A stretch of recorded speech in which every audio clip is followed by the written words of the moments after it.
Nós temos um assunto sério aqui nesse programa. Recentemente completou 20 anos do massacre do Carandiru. Olha, massacre do Carandiru, molecada, vocês que não estavam por aqui, 111 mortes, nenhuma punição, muitas dúvidas. O CQC resolveu recontar essa ideia e conversar com quem estava lá, dentro do Carandiru, naquele dia, 2 de outubro de 92.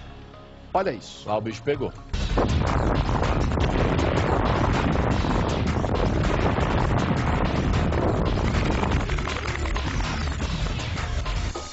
"20 anos atrás ocorria o massacre do Carandiru.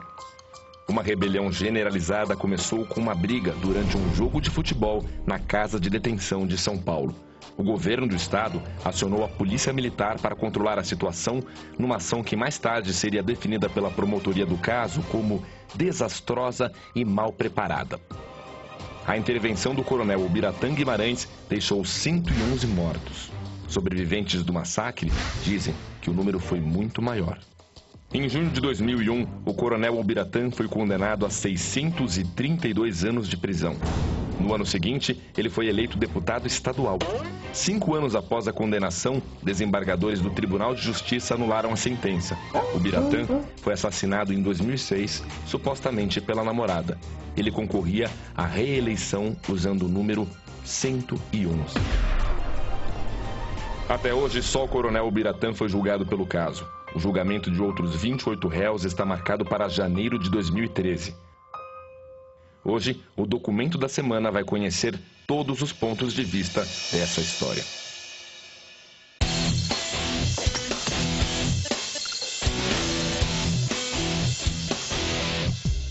Agora a gente vê até Várzea Paulista dirigindo um bocado para chegar num lugar e falar com um homem que estava no Carandiru, naquele fatídico 2 de outubro de 92, é o Sidney Salles, que hoje é pastor, mas já esteve preso. Como foi a sua experiência? Onde você estava no 2 de outubro? Estava lá no Carandiru? Dia 2 de outubro eu me encontrava na Casa de Detenção, o maior presídio da América Latina. Naquele dia, como é que estavam os ânimos? O que realmente aconteceu?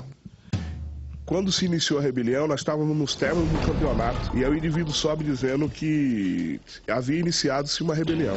Começaram a colocar fogo ali na judiciária, onde tinha alguns documentos arquivados. E creio eu que talvez nesse momento também pegou fogo, talvez na Copa. Foi quando talvez, creio eu, que o doutor Ismael Pedrosa permitiu então a invasão do pelotão de choque. Dia 2 de outubro foi um sábado, eu estava fora de São Paulo, tá? E o que aconteceu foi que houve uma rebelião, eram 2.108 presos rebelados, se não me falha a memória, e a polícia interveio em razão daquele momento. Você considera a ação da polícia correta, justa nesse dia? Olha, veja só, eu acho que ninguém queria estar lá.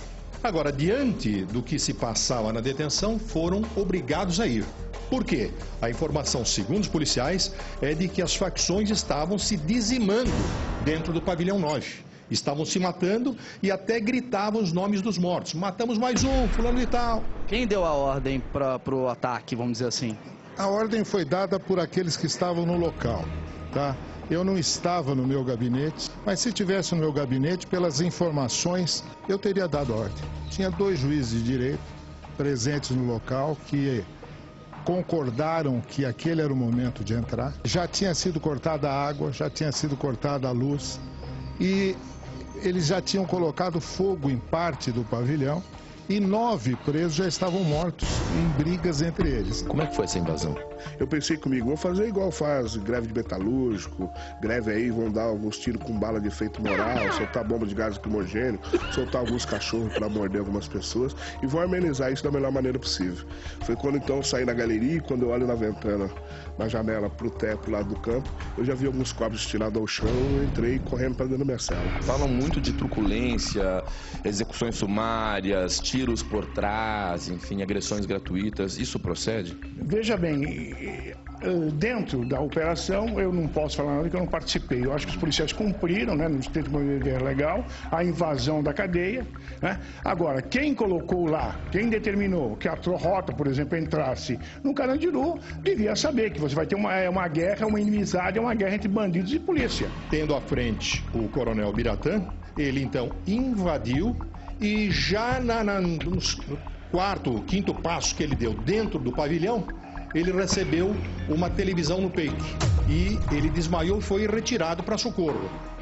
A partir daí, as tropas foram ocupando todos os raios, sem comando, e aí então foi um salve-se quem puder. Quando eu entrei dentro da cela, tinha umas 10 pessoas, todas elas agachadas, cada uma delas, eu creio, clamava pelo seu Deus. Eu também não fiz diferente. Foi quando o policial gritou se existia alguém dentro daquela cela. Nesse momento que eu gritei de lá de dentro, ele chutou a porta, entrou com arma em punho, pediu que todos nós tirássemos a roupa e saíssemos todo nu para fora. Foi no momento quando eu estou subindo, o policial bateu a mão no meu ombro. Eu pensei que naquele momento ali ele tiraria a minha vida. Ele fala, não, eu só quero que você ajude a carregar esse cadáver que se encontra aqui. Aí começamos a ajudar a carregar alguns cadáveres que ali se encontravam, até chegar os carros de ML, ambulância, viatura. E desde o começo, quando você entrou ali, você já percebeu que os fatos negavam o que estava sendo dito para o senhor, porque disseram 25, 30 corpos. Você já percebeu que era um pouco mais complicado o contexto, certo? Sem dúvida alguma, principalmente pelo cuidado que estavam tomando de não deixar ninguém entrar. E já tinham avisado que não era possível fazer perícia para mandar voltar outro dia e tal. E que insisti o máximo que eu pude. Até que quando eu estava fazendo a parte do térreo, eu vi pela escada descendo uma gosma escura. Eu cheguei perto daquela escada e percebi que era sangue. Sangue descendo quase como uma cachoeira da escada. Fiquei assustadíssimo. Falei, deve ter centenas de cadáveres em cima. No meu modo de ver, poderia-se usar outras formas até para não expor tantos policiais, que lá enfrentaram bandidos armados, bandidos com armas brancas e o pior de tudo, a tal de zarabatana, que são bandidos que usavam o sangue de aidético para lançar nos policiais. Você acha que numa situação de rebelião, como a polícia deve proceder? Tentar conversar o máximo possível ou primeiro controlar aquilo com a força mesmo da polícia e depois conversar? Veja só, com tropa de choque não tem diálogo. Por quê? Tropa de choque não tem relações públicas. Tropa de choque, quando chega, para resolver a qualquer custo. Então, na verdade, é isso. Os policiais já agiram cumprindo uma determinação. E aí, a partir do que eles encontraram lá dentro, só Deus sabe, só eles que podem dizer o que eles enfrentaram. Eles encontraram homens armados, lugar escuro, com barricada, com fogo, com fumaça, com tudo. Eles enfrentaram essa situação lá dentro. As pessoas que sustentam que não foi uma ação equivocada da polícia dizem que os presidiários estavam fortemente armados. O que, afinal, vocês tinham de armamento ali dentro? Não teria como ter arma, porque se tivesse arma, obviamente, por devido ser um local, o pavilhão 9, que não iria ficar armado para confrontar com o pelotão do choque. No mínimo ia tentar uma fuga e não esperar o pelotão do choque entrar para trocar tiro com a própria polícia. Realmente contaram uma série de fantasias a respeito dos presos. Uma verdade tem que ser dita. O pavilhão 9 abrigava presos de primeira condenação. Aliás, alguns ainda nem condenados, apenas detidos. Então não se pode dizer que eram presos perigosos. Outra coisa também, isso foi comprovado no laudo pericial, não houve disparo contra os policiais, nem o policial se feriu. Deixa eu te perguntar, você conseguiu ver na perícia, os disparos vinham de fora para dentro, no sentido de ataque à cela. Tinha o contrário também?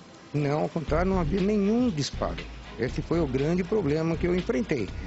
Eu sabia que a partir desse momento eu teria grande dificuldade para depois relatar o laudo, a repercussão que ia ter, porque não tinha prova alguma que havia tido contra os policiais. Dá para presumir que houve execução sumária? Não, sem dúvida isso aconteceu. Inclusive em algumas celas havia vestígios de tiro próximo ao resto do chão, indicando que os presos estariam ajoelhados ou deitados e foram alvejados naquela posição. 20 anos depois, existe um arrependimento pelo que aconteceu ou você achou que foi um procedimento correto? Eu acho, em primeiro lugar, é evidente que seria muito melhor se não tivesse ocorrido. Isso não há dúvida alguma, tá certo? Quer dizer, agora, eu não diria que há arrependimento. Se a gente voltasse no tempo hoje, em 2 de outubro de 92, e fosse o senhor que tomasse as decisões, o que você faria ali? Não, obviamente, se eu fosse o comandante, como me falou até o próprio coronel Nacarrada, que ele chegou a falar para muita gente lá para não entrar, né? E aí, como ele era japonês, ele está respondendo por não sei quantos homicídios. Por quê? Porque ele é japonês, então os bandidos, não, quem matou foi o japonês. O japonês, quando Nacarrada nem é de muito dar tiro em ninguém, coitado, está lá respondendo as broncas. Então é isso, é uma situação que podiam esperar, aguardar, mas quiseram resolver, né? Receberam ordem política para resolver. Como é na tua análise hoje? O que o governador Fleury, na época governador, e o Ubiratã, já falecido, né, que comandaram essa invasão, o que você achou da atitude deles? Eu achei que foi incompetência, né? Uma falta de controle absoluta. Talvez cortando a água, a luz, a alimentação, mas não teríamos alimentação estocada que suportaria 2, 3 dias. Muita gente diz que morreram mais do que 111 que foi constatado. Falaram que teve tiros assim, de forma covarde e tal. O que o senhor acha a respeito dessa história toda? Veja, muita lenda surgiu depois. O número de mortes foi realmente o número revelado, 111. 20 anos depois, fica fácil até escrever livro a respeito disso. Sobre o filme, você gostou do filme? Quando você assistiu, você achou que foi mais uma ficção do que uma realidade? Tem liberdade poética no filme, né? Gostou do Rodrigo Santoro de travesti, pelo menos, ali? Foi uma boa atuação. Ele é um ótimo ator. Depois de tudo que o senhor viu e passado todo esse tempo, 20 anos desse massacre do Carandiru, qual foi a conclusão que o senhor chegou? Foi abuso de poder? Foi uma truculência? Foi uma chacina mesmo? Não, sem dúvida foi um massacre, como a gente costuma falar. Mas a gente pode extrair disso, parece mentira, mas pode ser uma coisa boa. Depois desse episódio, depois que saiu o laudo pericial, a Polícia Militar, que na época causava uma média de 200 mortes por mês só na capital, esse número caiu para 30, 35. Hoje a Polícia Militar respeita os direitos humanos, pode dizer que respeita. Muita gente combate aí tal métodos, mas também não se pode combater bandidos com doce na mão. Depois de 20 anos, os responsáveis pelas 111 mortes continuam impunes. O massacre do Carandiru nunca deveria ter acontecido. E a esperança é que ele sirva de lição para que uma atrocidade dessas nunca mais se repita.